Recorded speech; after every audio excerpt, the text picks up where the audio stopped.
Hey everyone, welcome back. In this video, I'll show you how to post 5120 by 1080 ultra-wide reels on Instagram. If you're new here, hit the subscribe button for more helpful tutorials. Now, let's get started. Step 1. Open the Photos app on your phone. Find the video you want to post and tap on Edit. Step 2. Select Crop. Now drag the top and bottom edges inward until you get that ultra-wide look. Take your time and adjust it until it feels right. Step 3. Once it looks perfect, tap Save Copy. This keeps your original video safe and creates a new ultra-wide version.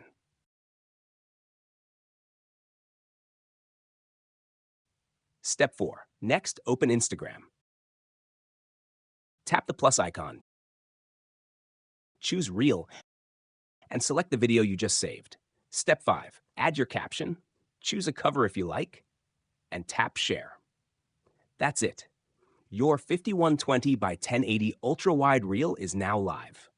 If you found this tutorial helpful, give it a like, drop a comment, and don't forget to subscribe for more quick tips.